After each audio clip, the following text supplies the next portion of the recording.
Okay, good evening, everyone. Welcome.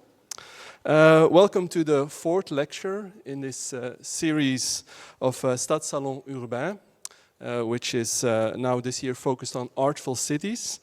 It is the fourth lecture, and some bad news, it is immediately also the last lecture of this series, because next week, sadly, Martin Zebracki is not able to come. But as we say, last but not least, we invited Professor Catalina Ortiz, whose work will offer yet another very good or interesting perspective on the topics of this year's lecture. In this lecture series, which myself, colleagues, so myself from the BUILD research group, which is a research group from the Department of Educational Sciences, and 𝘭𝘠𝘓, the Brussels Center on Urban Studies, we kind of put forth the topic of artful cities, where we try to engage and research cities as places shaped as much by imagination, creative labor, and culture practices as by planning and policy. Throughout this series, we've been examining how arts, artistic interventions reveal the emotional textures of urban life, its attachments, its exclusions, and how creative practices can open up questions of spatial justice, placemaking, and democratic participation. So Professor Ortiz is an excellent speaker for this lecture. She's an associate professor of critical urban pedagogy at the University of College London, and also the director of its urban lab. While she originally trained, and this is something I got from one of her websites, while she originally trained as an architect, she soon, in her own words, realized that architectural training alone wouldn't allow her to understand the forces at play in the endeavor of generating public spaces in Colombian cities. This is when she decided to walk the inter- or transdisciplinary path. And indeed, the rest of her career is an example of this activity of combining, bridging, but also challenging. Her research draws on decolonial and critical urban theory, using knowledge co-production methodologies to explore how space is produced and how multiple urban knowledges, often from the global south, can challenge orthodox planning paradigms. She argues for a radically reimagined pedagogy of urban design, one attentive to social justice, informality, memory, collective learning. In tonight's lecture, titled indeed Urban Design Otherwise, Co-Creation Processes in with Popular Neighborhoods in Medellin, Professor Ortiz will present different projects that will show how creative ways of storytelling can advance epistemic justice. So please join me in warmly welcoming Professor Ortiz for her lecture. Hi everyone, I'm very happy to be here. And I cannot think of a best combination in terms of education of urban studies, right? I'm the only professor of critical urban pedagogy. I made up this name. And they promoted me on those bases because I'm a firmly believer that the way in which I can change the world is through education and reimagining what education is and does to change differently cities. So I'm very happy that this is happening kind of in the context of that kind of partnership. So I was thinking this morning, after having a not so great coffee in the hotel, like how should I frame a conversation in the context of thinking about artful cities on a Friday night in December? Right? So I was like, well, the theoretical lens wouldn't make it. I could talk about the policy impact, but then if we're bringing art, and again, Friday night, that wouldn't fly. So I just decided to, bring some images together. I had a Q&A session before arriving here. I had very interesting conversations with the students that I'm seeing here. So I have done that. I started from the end. And they made me think of several points that I wish I had planned before I defined the structure of the presentation. But let's see how it goes. I'm just going to share a few of the experiences that I have engaged with while thinking differently about cities. But sometimes what the narratives about the self that are not captured in these bios, and I'm glad you saw my website because nobody reads that story. So it's good to see that someone is listening. to those spaces, is that, you know, usually most of the Western thought comes of not even acknowledging where is the place that you are speaking from. And I feel that even though I come from London, part of my background is not only the disciplinary background, but what shapes my perspective in life is also where I really kind of come from, which is an area of volcanoes, and this is the volcano called 𝘭𝘦𝘚, which is in the south area of Colombia. So I come from a region of volcanoes, and that changes the relationship with the landscape, with the land, and in a way, what is the fire you have inside. That changes completely my relationship with place and with academia in general, right? But also, I'm from that deep south, which was part of the Inca Empire. One of the corners of that, also the periphery of the periphery, or from whatever place you start looking at. And that is the Huipala flag. Many that, if you are familiar with the Latin American and the indigenous struggles, you will recognize this, you know, in terms of understanding that as a plurinationality kind of perspective, and that captures, in a way, some of the struggles of the indigenous communities that lives across the Americas, right? Or Abya Yala, as has been also named. So I'm coming from that space, and that particular character that you see in that picture is one of the tons of characters that come every year in the carnivals of black and whites in the city where I come from. And I think having the carnival as this cultural expression that also shapes the role that joy plays in life, but also color, but also dance and choreography, also really defines who I am besides the credentials and the papers and the positions and the universities. So I wanted to bring this as kind of a starting point to see why I'm kind of framing my work in a particular way. And when we are talking about cities, most of the times we are overlooking that the vast majority of the urbanization processes are cities that look like this in different geographies in a way, right? The informality or the self-built environment is the prevalent mode of urbanization in the planet. And yet, urban knowledge persists in just telling us that the cities need to be made, you know, in the image of the more Western, Northern, paradigmatic urban experiences. So I've been very interested in understanding what is behind, what are the processes, and what do we see when we see this type of urban configurations? What are the narratives that we tell ourselves, but particularly planners and urban policymakers started to think that this is a problem to solve, a place to erase, a place to beautify, to regularize, to order. And many of the times, you know, I worked in the city of Medellin for multiple years, decades, I still do. And Medellin, for the ones that are not familiar with, became a global model of how to intervene, particularly cities in the global south, to tackle in tandem both informality and violence, right? And in terms of transforming how the texture of the city needs to be kind of changed through the insertion of infrastructures, of changing the role of public mobility and transportation systems, but also inserting a lot of the kind of cultural and educational infrastructures as the linchpin of urban transformation. So that glorifying story of what has been called the Medellin model was traveling and circulating and gained a lot of attention, particularly during 2007 and 2012, where you could think was kind of the hype of the story. And since I was working in the city for so long, I was always thinking, there's something in that story that is not traveling. It's something in that story that is not really capturing what has sustained life and made possible these spaces to exist and to address kind of and try to get a dignified life in these places.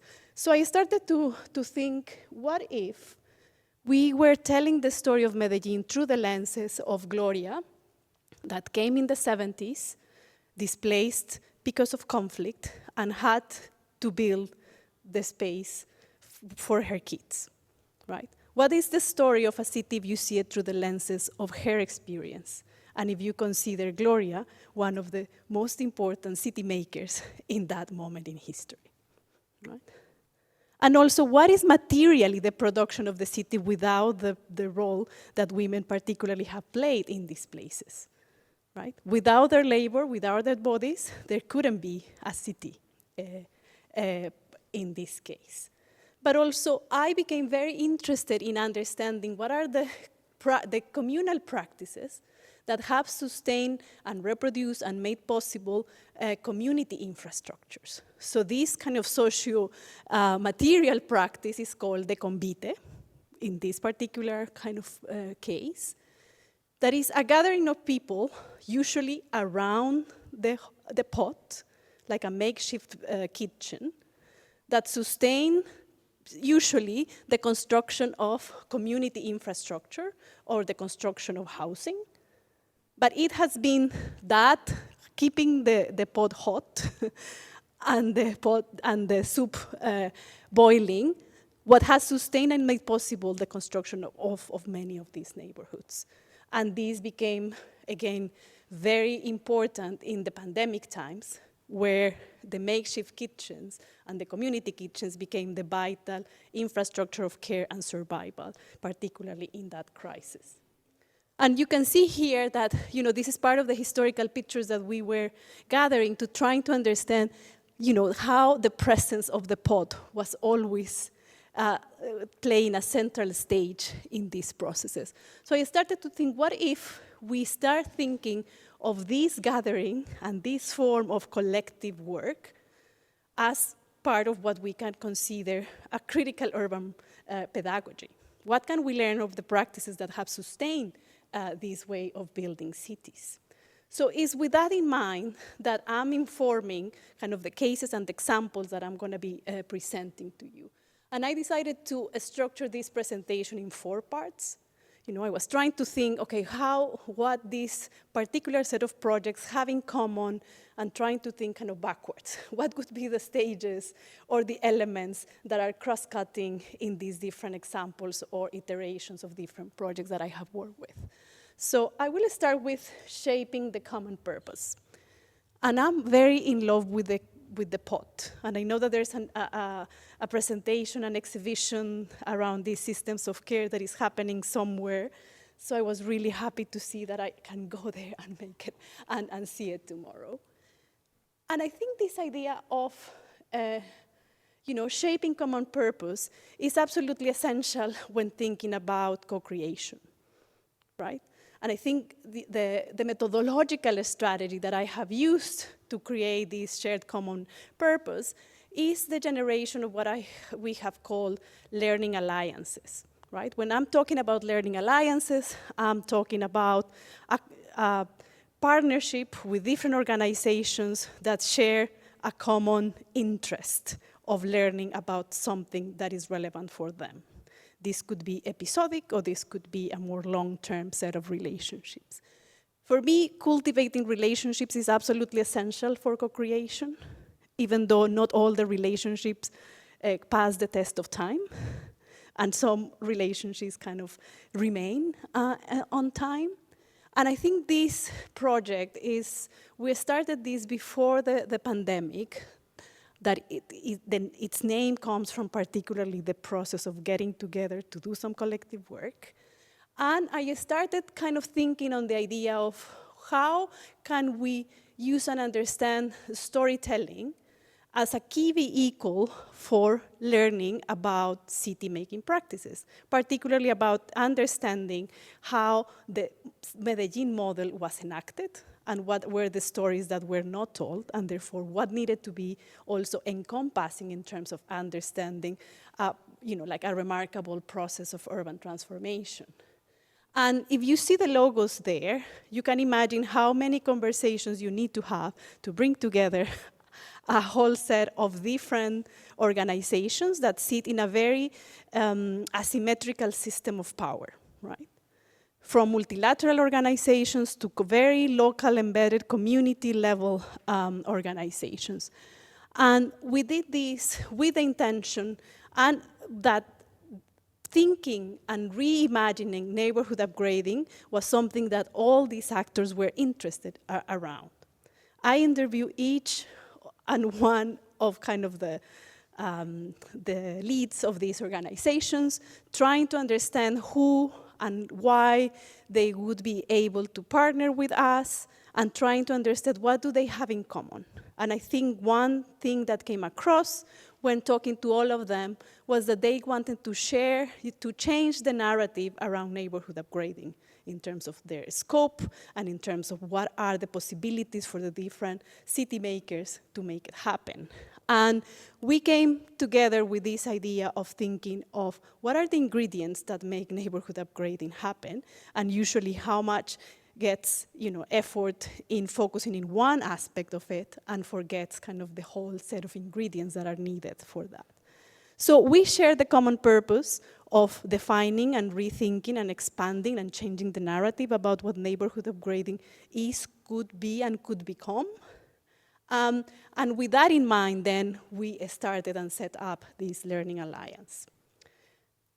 This one defined the central shared purpose of thinking of a particular neighborhood that is called Moravia, of trying to think how, from the territorial stigma that informal settlements often get, to try to change the narrative in terms of understanding this neighborhood as the living heritage of the city. How can we change the perspective and the type of interventions and the type of urban policy that can come if we change that perspective? And we decided that we are going to be focusing on 4 strands. One around care, right, to understand what is kind of the continuity of the structures that sustain life. The other around memory, because it was, and it has been crucial to include memory as part of understanding particularly places that have endured a lot of conflict and where collective trauma is something that exists, persists, and that we need to always be attentive to and inform how our practices and our engagement also is attentive to that. Recycling practices, because in this neighborhood in particular, it was set in a place that was the garbage dump of the city, and therefore the relationship with waste was absolutely central, and the contribution to the city also, in a way, played a very particular role. And the elements about connections and communication, so how people get together as a very important element to think about urban intervention, that usually from a traditional perspective from urban design, you wouldn't consider that as part of that kind of invisible infrastructure that allows togetherness to happen. And the third project that I'm going to be kind of addressing today come from this shared purpose of, if we're thinking a neighborhood from the perspective of living heritage, then how can we trace and understand that and shape a living archive? So we introduced this idea of the living archive, trying to see how the neighborhood itself is an archive. How can we read the processes, the people, the spatial practices as an archive, and what that would add to us. And this came very important in terms of the shared purpose, because it's in the context of an important process of a threat of eviction that has been going on, goes up and down in terms of the trajectory of the different changes of policy orientations in the city. And therefore, the community leaders that we partner with were very invested in having their own bank of strategies and tactics of organization, but also to bring in one place all the material that has been produced around the neighborhood, to build empirical evidence to actually mobilize and try to transform and have an impact in the upgrading of the strategic spatial plan. So it was a very particular moment and something that we were discussing with one of the groups that interviewed me earlier. You know, the shared common purpose only is possible to set if you read what is the political window that you have in terms of what are the priorities of the people that you are working with, and what are the, the possibilities in order to have an impact in those conditions. So each project kind of is responding to a particular political conjuncture, and therefore the priority kind of varies accordingly. So in this one, because we kind of started to see a pattern from the previous projects, it became very clear to us that we needed to center the role of women in the transformation of the neighborhood. And that we needed to focus in 3 strands. One that addresses security of tenure, because that is one of the persistent and more important kind of concerns and kind of reclamation and political claims that community groups often do. The other about reception of immigrants. Particularly, there has been many waves of internally displaced communities, and this particular neighborhood has been kind of the port with many of these different groups arrive. So when you are in a context with at least 1/5 of the population is in a condition of forced displacement, that gives you a sense in terms of the impact and how that is in a way leaving an imprint in the territory. And this particular neighborhood, the role of migration has been absolutely crucial. And also the role of ecological reparation, right? What has been the practices despite all the very challenging environmental conditions have, create different conditions of possibility on that front. The other aspect that I wanted to share is how at the center of any co-creation process is, at the end of the day, different alternatives and ways of thinking how to craft togetherness. How can we come together and through which mechanisms? So in the case of the 𝘭𝘠𝘠 project, we brought all these very diverse set of actors that I was very determined in bringing together all these people that usually don't sit together anywhere, and trying to bring this idea that we are all urban storytellers and therefore we can communicate and kind of use a story as kind of the mechanism to interact, and try to challenge also myself in trying to see what type of methodologies can you use when you are working with people that are sitting, that have different kind of backgrounds, and not only thinking participatory methods or engagement strategies with community members, right? Here you had, for instance, one of the former ministers of cities in Brazil. You have the head of UN Habitat for Latin America. So you had very kind of high up people with the community radio crowd, with the community leaders, with professors, academics. So we needed to think really carefully how to craft togetherness there. And because we were having inspiration from the makeshift kitchens, we started to think that that is the pedagogical setting, and therefore the activity that you needed to kind of create bonding was cooking together. So we started by cooking together. Of course, the representative of UN Habitat was telling me, okay, tell me when is my turn to speak and how long my speech will be. I was like, well, here, nobody's gonna give any speech, and then try to, roll your sleeves because everyone is gonna be cooking. So when you start with this dynamic, then you start generating a different atmosphere, a different kind of set of affectivities in that space. And of course, eating together is the traditional and most powerful way of starting breaking and generating others set of relationships. But then, of course, the pandemic came. And then how do you create togetherness in these, squares? But then you had to come up with something, right? We always need to be coming up with something. And what for me felt really limited, how can you engage in co-creation projects about a place if you are far removed from a place? That you cannot feel, you cannot smell, you cannot touch. But one of the community leaders said, but we are all equal here. We have exactly the same space. And something that for me felt absolutely limiting, he found it actually as a criteria of equality.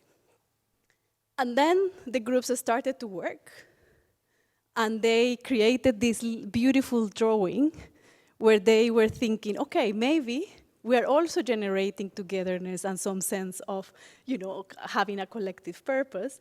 And we can even though we cannot physically touch, we can actually touch in the screen, right? So I thought that this captured very nicely also what comes out of impossible conditions in impossible times, and yet you can come up with some, you also can craft togetherness in that way. But also in that process, it became also very clear that when you are working with international students, with local partners of different kinds, in this one was mainly with community leaders, cultural community center, and my students, we needed to actually think about what were the meaning of the core words that we were using, right? And something that became very clear in our discussions is that, not only they have to endure kind of the struggles of living in a place that is in constant threat of eviction and with multiple layers of conflict and all the rest of it, but also a lot of epistemic violence coming from city makers, right? In the language of it, and how the place is referred to, how it's been done. And therefore, we had to come up with something that was kind of the reparative glossary, and trying to think, you are not meant to read all the details, but this was a very interesting process, because they started to identify what were the words that were problematic, where they were engaging particularly with city authorities, and what they would like to use instead, right? And I think that was a very powerful space of something that, when we needed to translate things, it was like, this is not working. But it's not only the language, it is the meaning. And they became very, part of the community leaders said that one of the key structural kind of obstacles in being able to make certain type of agreements at certain points in history is because there's the persistence of certain terms that are used by city makers or planners, right? That reproduce and further kind of, perpetrate in a way of a symbolic violence towards them. So this exercise was really interesting, and it created another type of togetherness that is in terms of understanding then what then is the language that you use and how attentive we should be with that. So I brought a short video to wake you up, because this is another example of creating togetherness. Fruto de mis ancestros, un sueño que a lo lejos exige dignidad. Mi corazón se estremece con cada recuerdo donde crecí, en ese lugar que descalzo en tus calles de historias te recorrí. Ahí estás tú, pintada de color, sin temor de luchar por tu amor. Eres aire y eres fuego, entre luz y oscuridad, la razón de mis desvelos. Eres mi guerra y mi paz. Mi tierra llevo dentro, fruto de mis ancestros, un sueño que a lo lejos exige dignidad. Mi tierra llevo dentro, fruto de mis ancestros, un sueño que a lo lejos exige dignidad.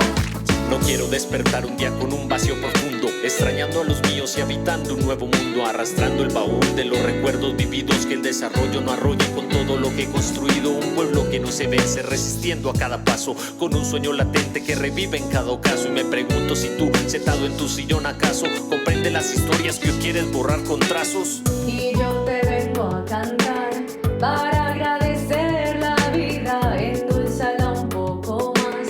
Verás cómo es de bonita, los miedos ya no tendrán lugar.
that was our way also to get together and center joy in that very critical time.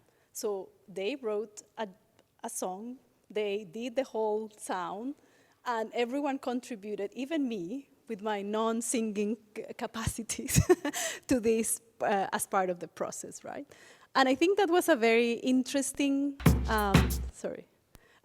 moment, because everyone had a different motivation and a different kind of venue or register to connect with others, right? So it was not only about the neighborhood, but also can we actually share about the other set of skills that people had. And so we discovered that we had a singer, that we have a musician, that otherwise we would have never kind of discovered in a traditional kind of setting.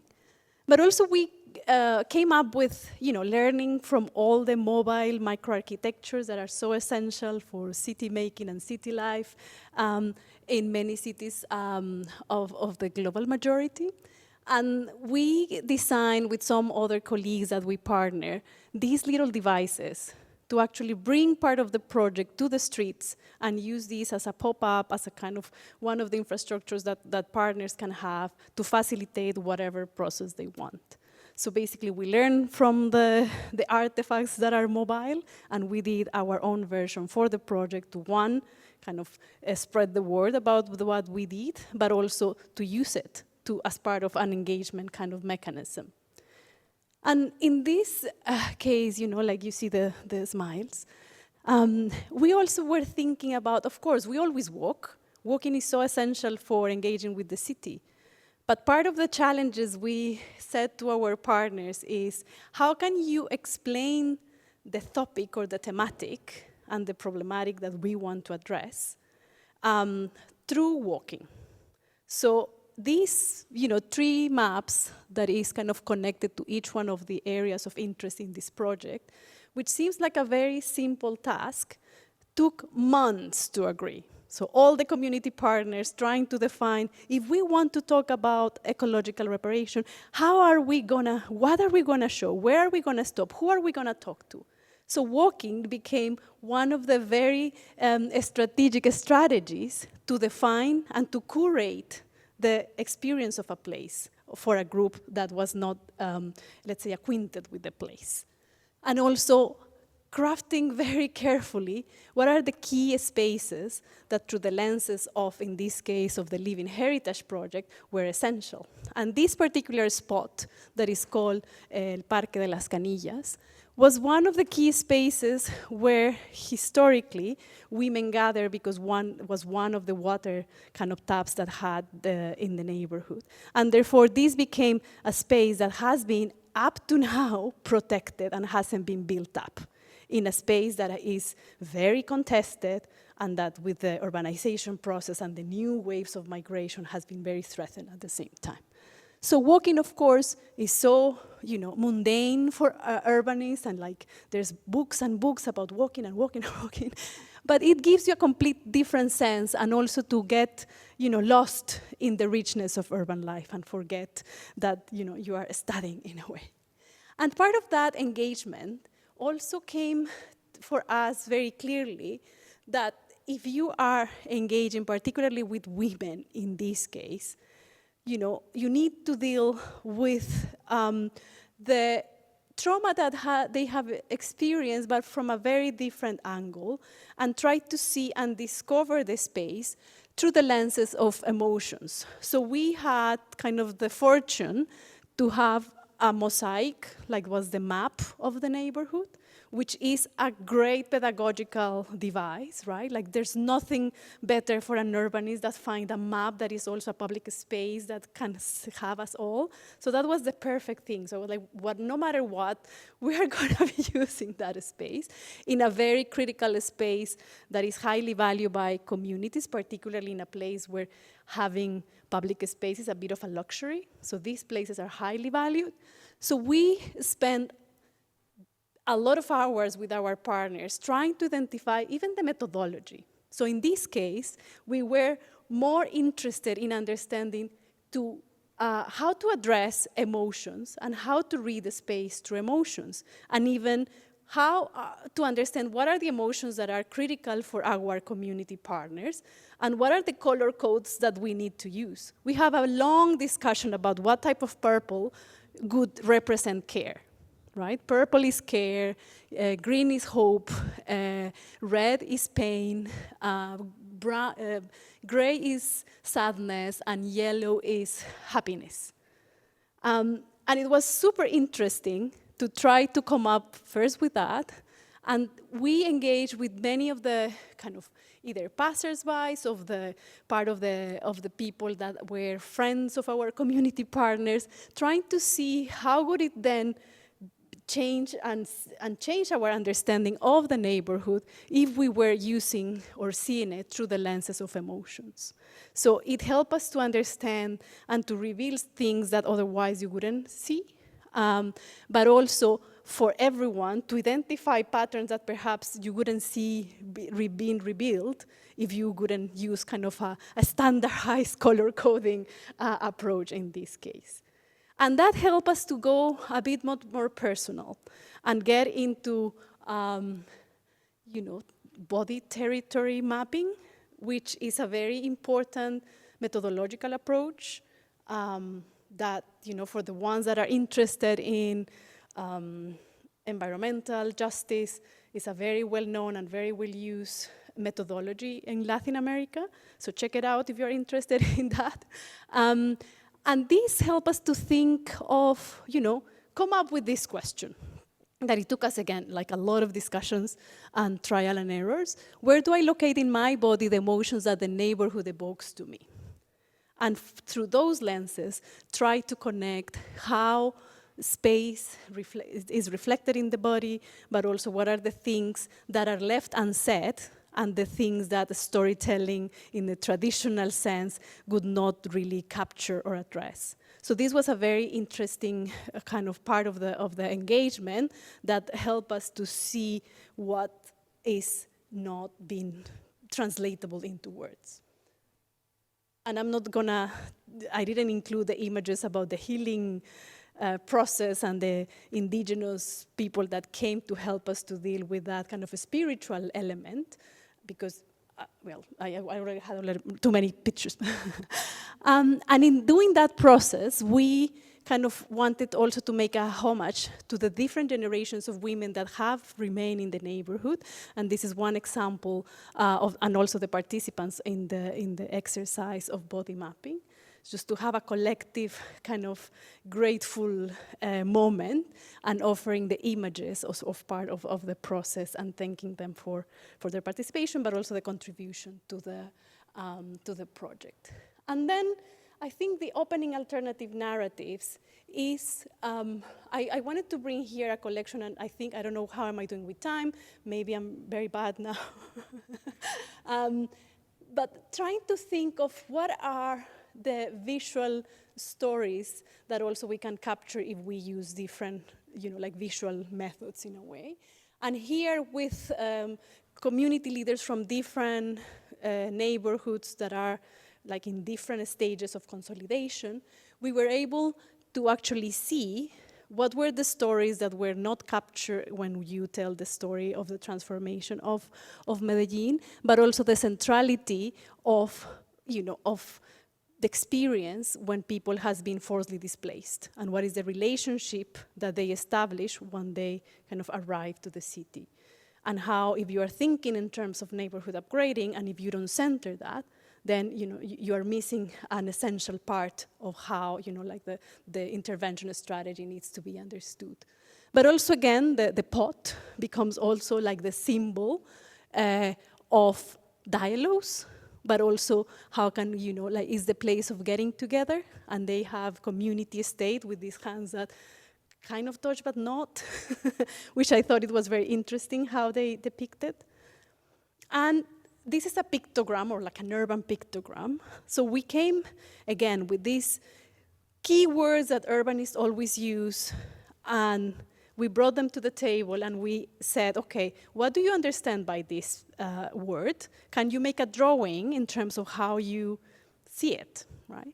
So, like we had, I don't know, empathy, mobilization, right to the city, some very obvious and some not so obvious. Also to question ourselves, what is the jargon that we constantly use, but we don't really understand if how that is landing and how it's interpreted by all the interlocutors. So visualizing this helps us to understand the disjunctions of it, and some other things that were kind of easy to transmit. And because we were, going deep with the kind of the metaphor of the kitchen and the cooking, we also started to think, okay, if we're talking about urban models, what if we think of recipes, right? Like, because urban practitioners and policymakers, all we want a recipe. Okay, whatever, but just tell me what I need to do. So, because there's all this eagerness on fast learning and fast policy mobility, we were like, okay, let's talk about what is the recipe, what has been the recipe of the city of Medellin, but what is missing in that recipe? And through those lenses, everyone is familiar with what a recipe has, right? The ingredients, how you cooked, and how you do it. So it was an easy mechanism to bring together a discussion of people of these different kinds. So everyone came up with one recipe, and it was easy to connect, and then the ones that knows Spanish, they could see the subtleties of what is written in there. And part of the challenges of, how do you transmit that? Part of the interest we had was to create a transmedia storytelling platform. And then I was talking to Sarah earlier. I have fetishism with maps, right? I love maps. I have things, I love maps. But then part of the discussions with all the kind of interdisciplinary of creative people we were together is like, that doesn't land. If you want to communicate with people, you need something that is easy to relate, that is more experiential, that it, is more like how you feel when you walk around.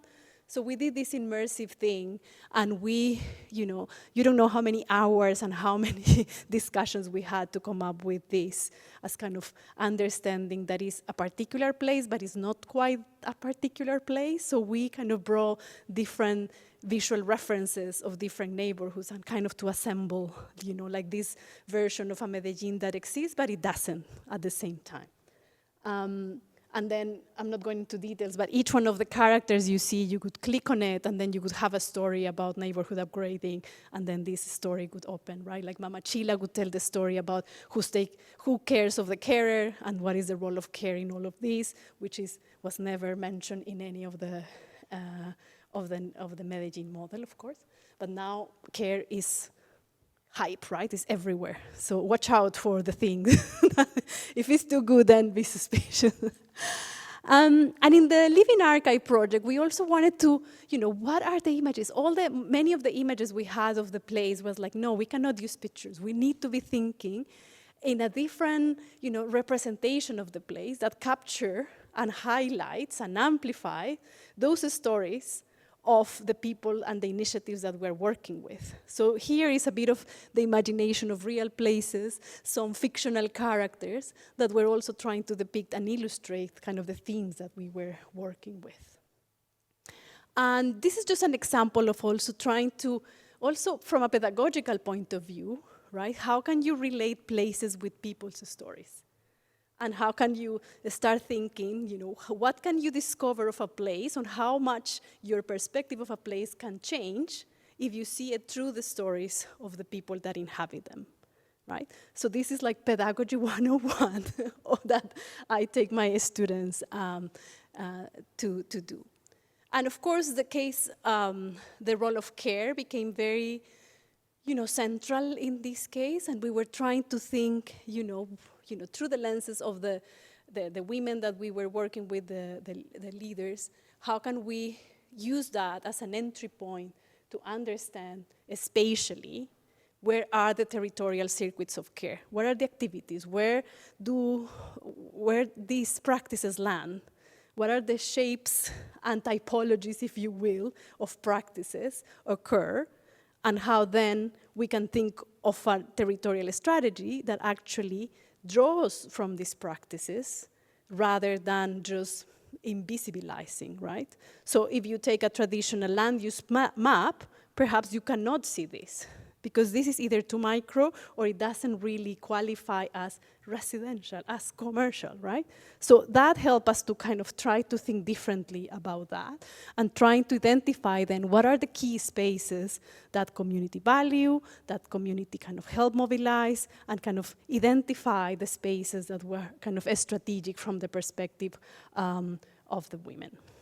And in this one, we partnered with one artist that has been working in this neighborhood for many years, because we wanted to have, part of that shared purpose was like, okay, but we need to leave always something in the place, right? That stays after the engagement goes. And part of that, of the proposal was like, okay, what if we do a visual summary of the key areas of the territorial reclamation core themes, but we make a visual summary of it. And that becomes kind of the mural that is in the entrance of the neighborhood, and then is a reminder and an homage to the women that are sustaining literally the neighborhood. So there you can see how the map is the neighborhood, and each one of the images there that are coming from different pictures, either historic or not, represent on the one hand migration, also ecological reparation and care. And so the weaving, the silent work that has been kind of trying always to mend things that are having broken is something that, the artist was trying to capture here. Everyone loves the mural. When we saw it finished, we cry, of course. But then, some of the questions I got earlier is like, okay, but this is fun, but you need to show some work, it's not only about being creative. How that land in the real needs and necessities of people, and how you interact with the different spheres where policy is enacted, and the spheres of impact. So I said, okay, I'm gonna bring just a little piece on mobilizing impact, and also impact understood in the broader sense, right? So we did our beautiful transmedia platform, and then enter and then do things. And that, which was the main purpose of the whole process, at the end was not the most important thing, right? So the main output of the project was the less relevant element of the project.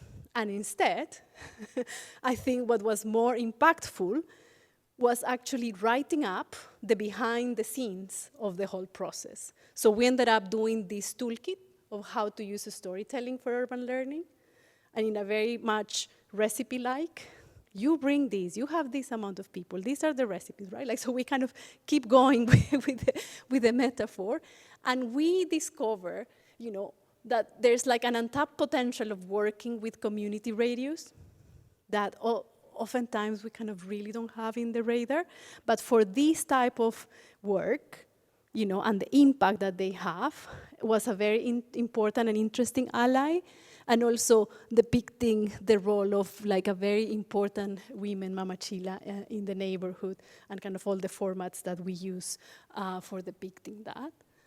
But then if you see kind of on the other side of the spectrum of impact, right, would be the more quintessential policy sphere, right?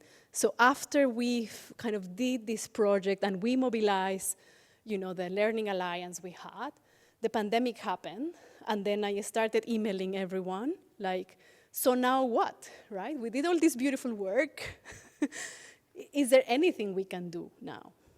So we started to meet, expand the alliance, create a coalition of all the networks of networks that center on housing justice, and try to think, okay, what is needed, and how can we use this particular conjuncture in making or setting setting different priorities around neighborhood upgrading, and how, if you see the impacts of the pandemic, how there was a strong correlation in terms of the impact, the disproportionate impact it had, in particular some of these neighborhoods. So we did this coalition. We created a decalogue of neighborhood upgrading, and how that could, be framed as part of the tools that you need to engage in order to prevent another pandemic in a way. And we made it to kind of the most important policy space, which is the regional assembly of all the ministers of housing and urban development, and they kind of adopted this as a decalogue for action and so on and so forth.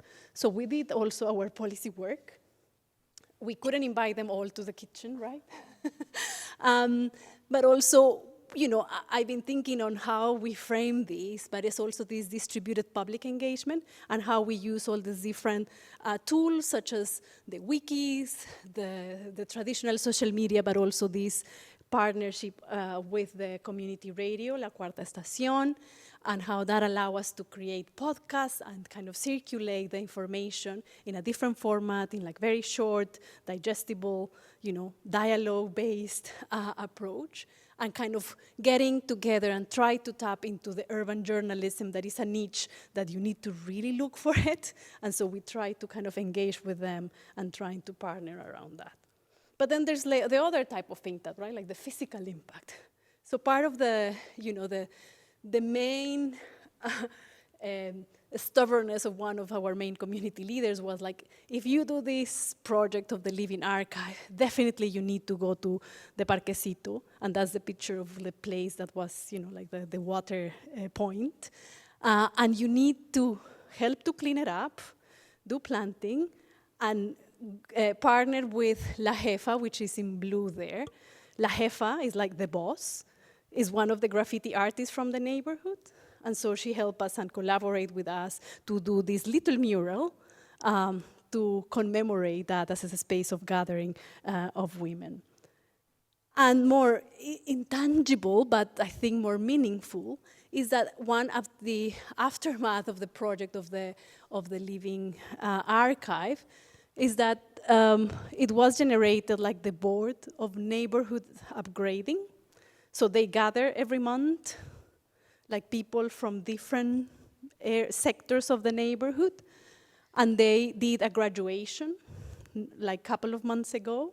So they are officially the Living Archive first cohort, self-certified. They came to believe that community leaders, and particularly the women that have been there since their origin, are the Living Archive of the neighborhood. So now they have their certificate. And then just recently, this week, they met with the technical group that is doing the update of the strategic spatial plan to kind of bring together, as part of the participatory process, the proposals that have come up from the gathering of the people, but also channeling all kind of the findings of the work that we've been doing.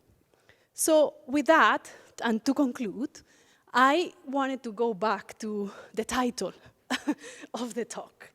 And after doing these projects and some others, I think I have come up with a bit of a manifesto, right? Like 10 points in terms of understanding, at least for me, what is, if I'm gonna do, like, what are the lessons that I have learned by doing this, or kind of help me to refine what is my orientation and what is my compass in the work I'm doing.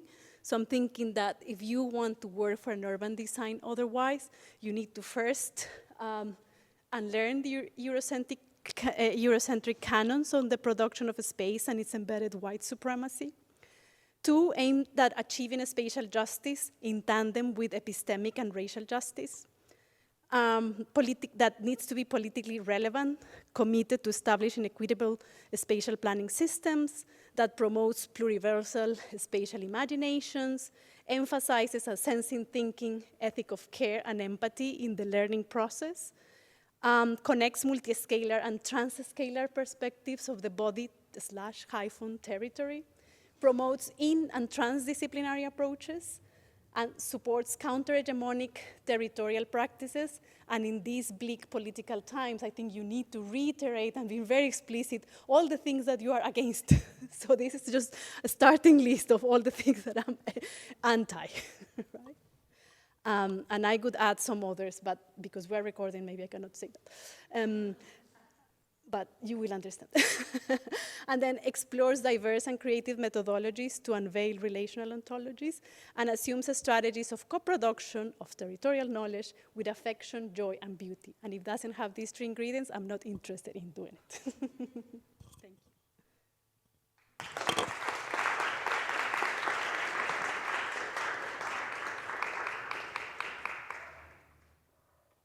Okay, we have time for questions. So indeed, if you have a question, we will come to you with a microphone. Put up your hand and we will give you a microphone.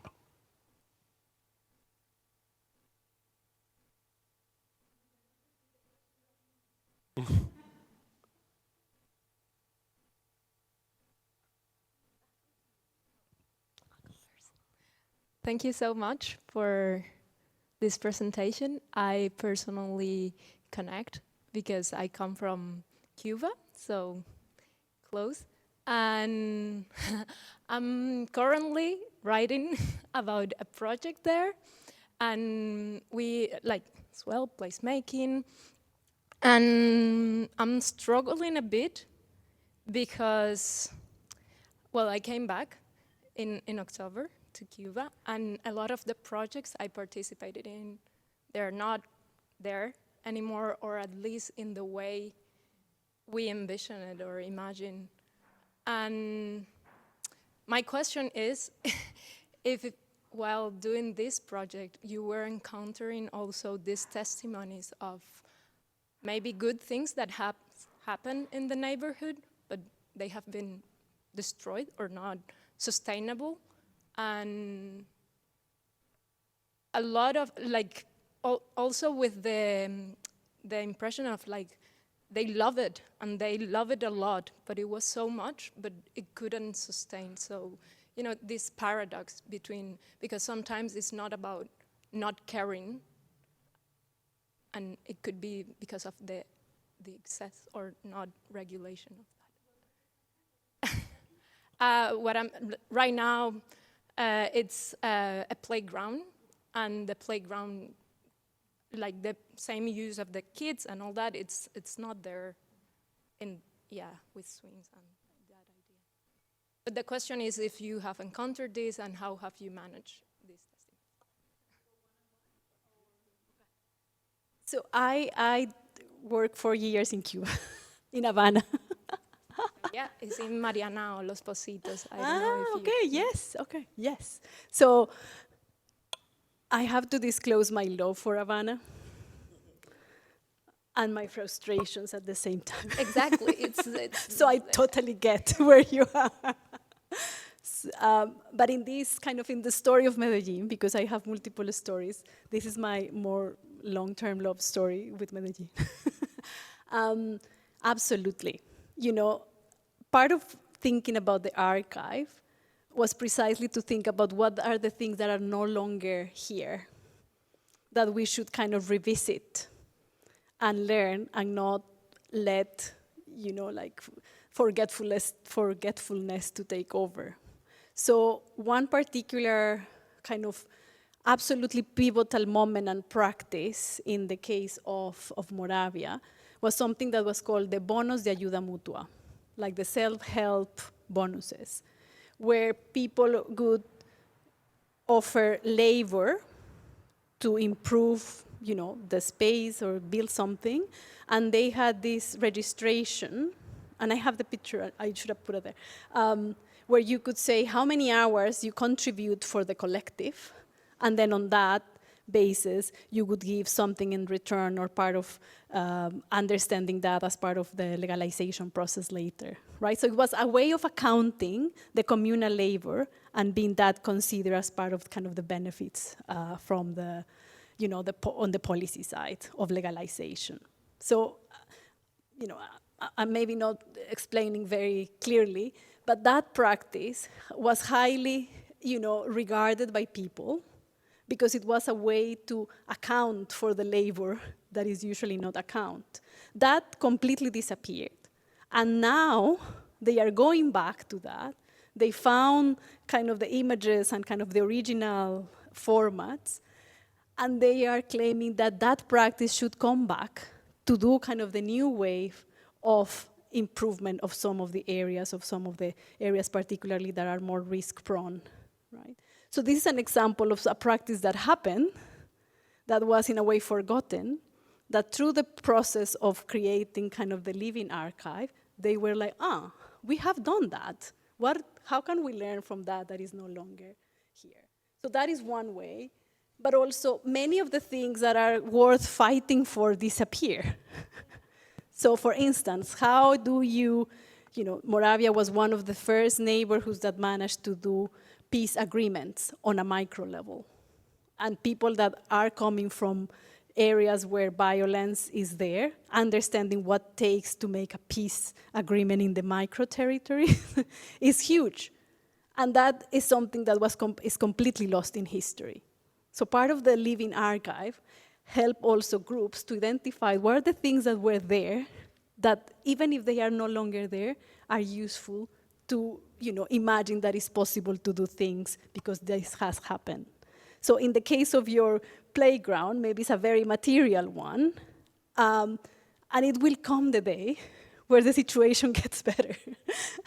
And that's why documenting this is so powerful, right? We were talking about the role of women. Everyone of course, there's no question about it, but there was not images that proved it. So just recently, and part of the reason why we did the Living Archive project, is that Anne Fisher, a photographer, donated her images, her pictures, to the community cultural center. And was in that bunch of pictures, the ones I use in black and white, where you could actually see the women doing the thing. But up to now, we didn't have, the visual material to prove that. So I think, don't despair. The arc of change is very long. Sometimes we don't see it in our lifetime. But I think it's so important to remind people that was possible and that you also can maintain those places and maybe renew the interest of people to make it happen. Because if people don't make it happen, maybe that's never gonna happen again, right? It's not gonna come from above. Right? So documenting helps us to inspire people to actually revisit and to gain strength to actually make it reactivate.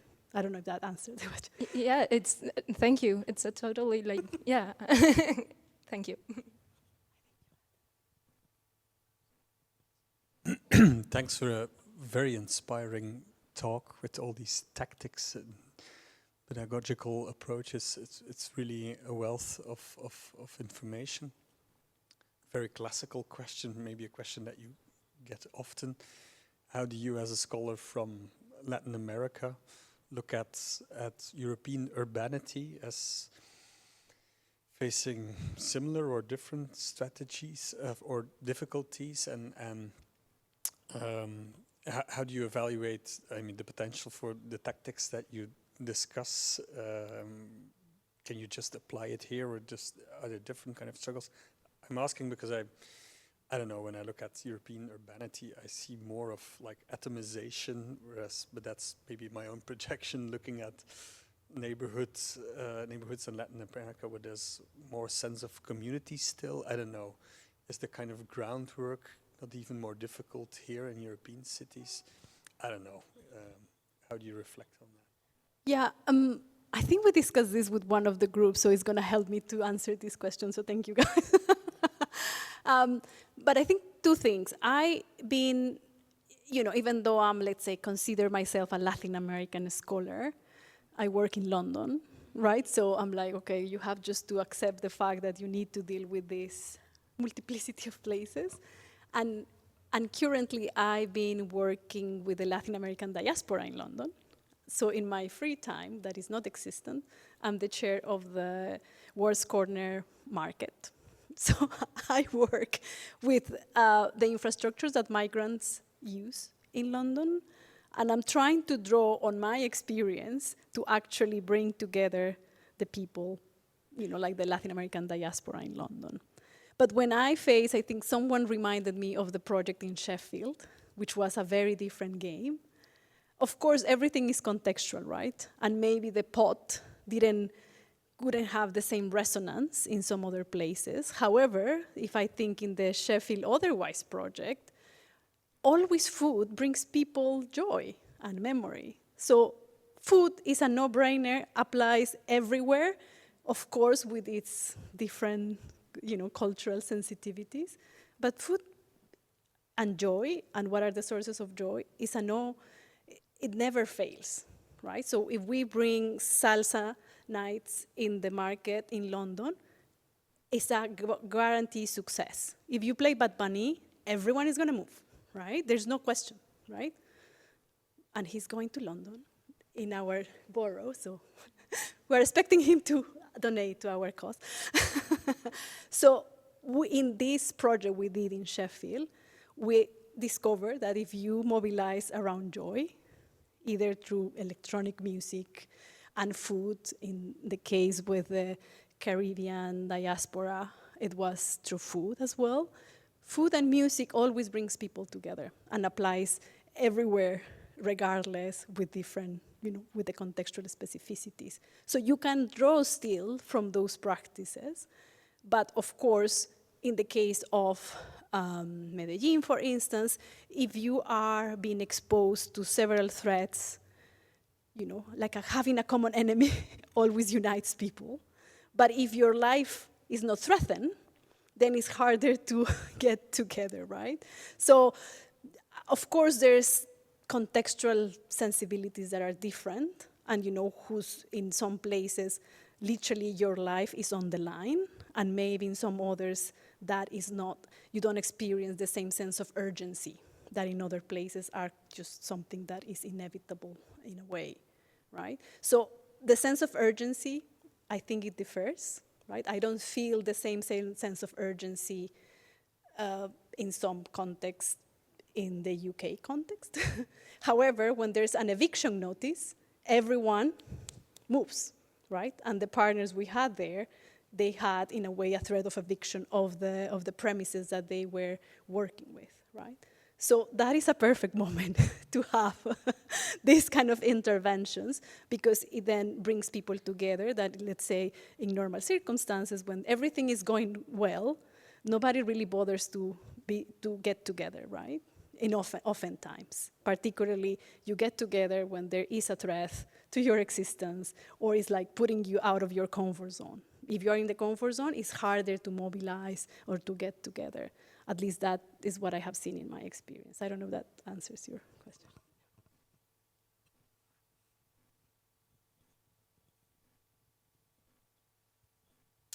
Thank you for your interesting presentation. It actually made me think a lot of a group that I used to work with before this, starting this master's here, where we theorized and thought a lot about co-creation.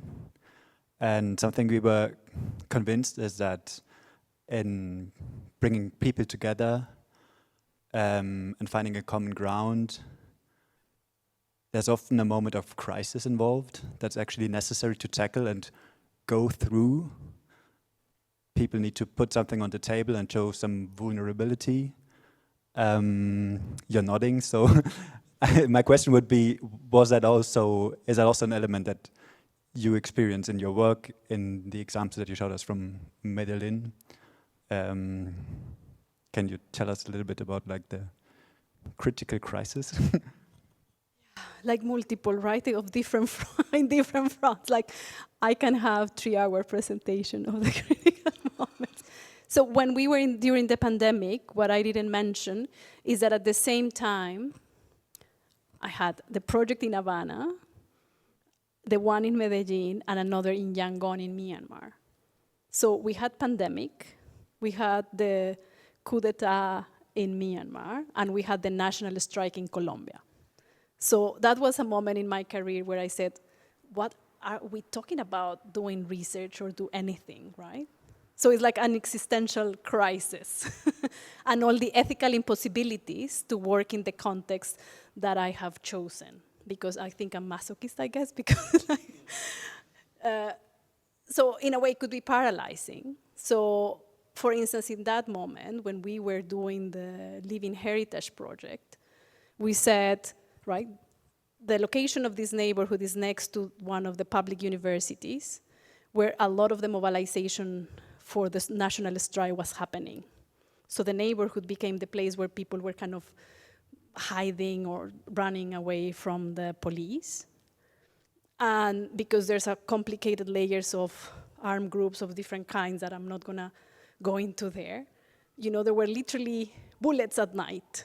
And so people couldn't even, you know, turn on the cameras some days because they had a very bad night. You know, it was like how could it be worse than having national strike and pandemic to do a collective project of co-creation and doing songs, right? Like, that wouldn't be kind of thinking of top of priorities of people at the moment. So I thought, okay, this is it, we cannot do it. You know, we have all the valid reasons just to give up.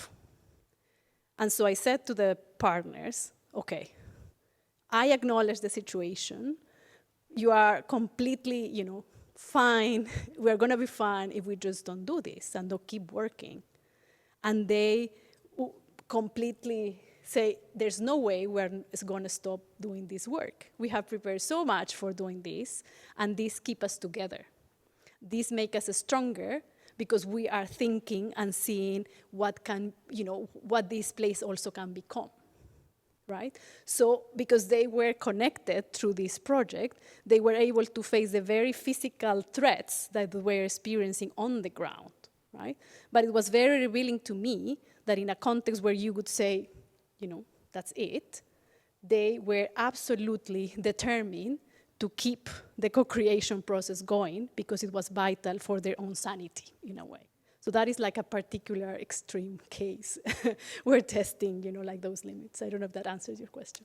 It adds another element. Like my question was more about like I was thinking more about like the group psychological inner crisis that the group needs to go through, but you pointed to external crisis that can also work as a catalyzer to a co-creative process. So thank you. That was also a question that was like another statement. Yeah, well, the internal crisis, yeah, many, but maybe let's see if there's another question and I can come back to that.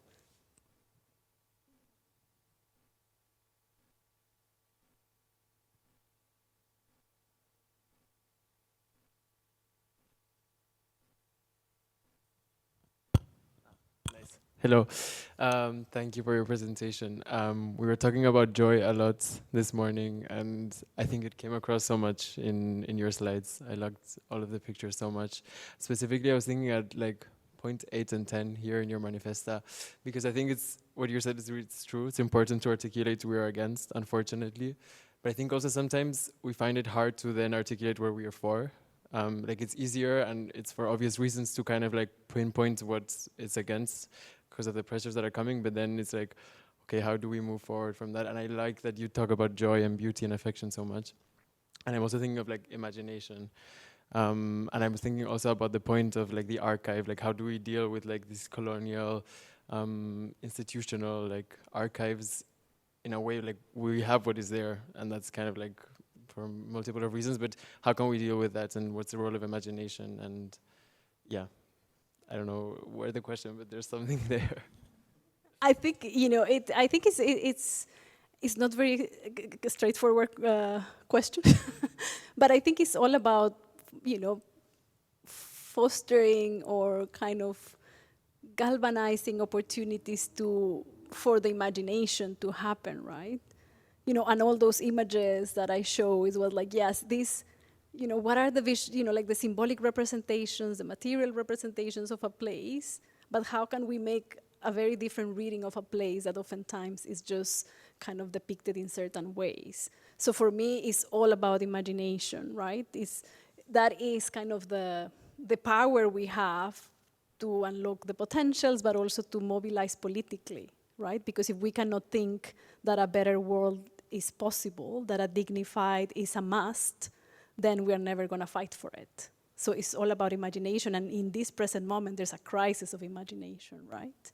Because it's so bleak. But I think that is where our strength lies, right? Because that is the only thing that kind of mobilizes us and move our minds, bodies, and hearts all together, right?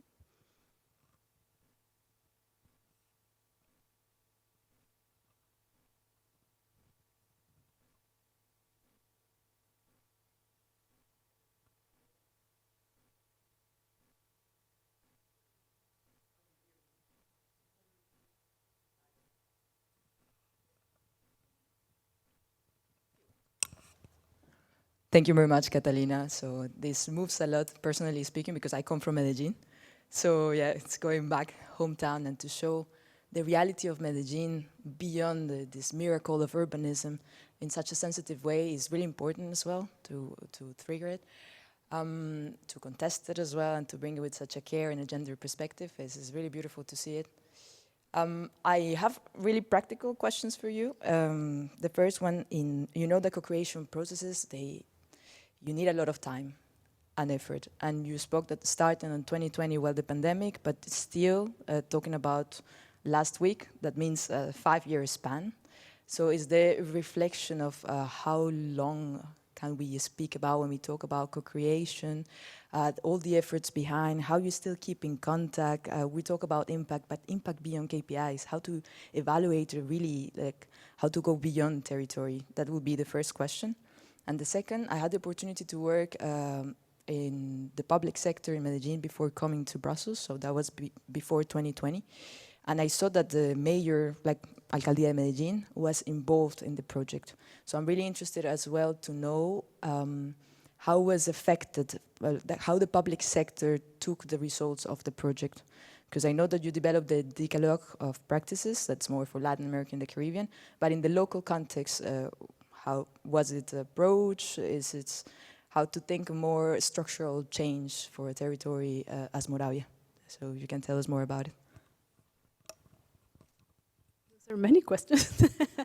Yeah, but that's very important because something that I have been thinking, and then, like I developed this idea, or, expanded the idea of affective infrastructures, because I think there's a precondition for a meaningful long-term engagement, and you develop an effective relationship with place and people. So it's not the funding, it's not the university, it's not the research question, it's not the policy brief what keeps you going, but the relationship you have with people there. So my WhatsApp has like 30,000 groups that is like, and this happened, and this happened, and this one fights, internal, like you had the question about conflict and vulnerability, and we were also talking about what community really means. Is there such a thing? When is community, when is not? Like the contradictions, like why are you saying exactly the opposite that we agree? What, like all the time. Like that is, contradiction is the name of the game, unfortunately. And it's frustrating, but then that is what like dealing with humans is dealing with that contradiction and internal, fights and backstage stuff and some interest. So there's not a perfection or purity in anyone's kind of minds and behavior. So that is one thing. But I think going back to the question of time, what sustains me are the particular relationships I have with some community leaders there. And this goes beyond any official resource. This doesn't make it into papers, this doesn't make it into publication, and this doesn't make it into big policies. And also policy is not gonna change reality necessarily, right? So that's why I show like different layers of impact, right? In terms of understanding and problematizing that. But yes, co-production and co-creation takes time, is difficult. It drains a lot in the practicalities because for the, for the song to happen, then it needs to happen 10,000 things, right? Like everything really needs a lot of effort and care, but it's the more meaningful way of engaging that I have found so far, right? So either you invest in relationships or you invest in outputs and KPIs, right? And I think doing both at the same time with the same level of intensity doesn't really work unless you are a superhuman. And also thinking that you are always moving in a collective, right? And I think always having this network of people that care and that they have seen that you are there regardless kind of changes the openness and the possibility to establish like honest conversations, right? So yes, it's not advisable for people that want quick fixes, fast outputs to do co-creation because then it's messy and it's sticky, right? It's not clean. And that's why I love it. Because who said that, anything that is worth it takes time and effort. But definitely is not advisable for many other type of people. Right? Maybe this is not the way to go. You just do your policy from the desk, good luck, and then you hang out with the guys in the golf course, where many of the deals are signed. Right? That is one way of impacting change. That's not my way, clearly, because I'm doing other things. And I forgot the other question. Right, so when in the _𝘵𝘨 project, we had effectively people working in the neighborhood upgrading division. Some of them were my former students, so I'm all connected, you change your hat every time. You could be my student, and then you are in the public sector, and then you are in an NGO, and then you are consultant, and then you are working for UN Habitat, and then according to who's the president, then you are gonna be in the ministry, right? So like time changes, people change positions, and then are the relationships that you have with people that help you to navigate accordingly. So in that project, they were in their capacity of planners. But in the other project, the cultural center is a joint venture, let's say, with the municipality and the Caja de Compensación. So it's a public infrastructure, but with a very particular, very interesting and unique arrangement, because community also kind of has a very important kind of input in the whole running of the space. So I was talking to some of you earlier that I always think that you need to work with the state, despite the state, and against the state in different modalities according to the time.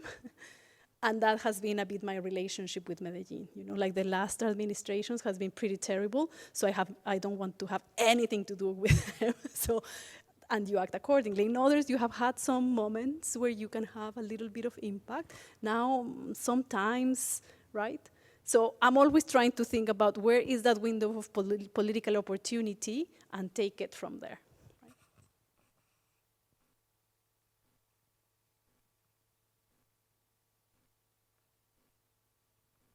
Time to have beer. No? Okay. Before thanking Professor Ortiz for her wonderful lecture, I'm going to make my stupid joke I make every time in this series, namely that there's a participatory co-creative part in this lecture, namely that we have to clean the room and we have to put all the chairs at the back of the room in that space there. So if you would help us to do this, it was very much appreciated. But of course, thank you, Catalina, Professor Ortiz, for this lecture.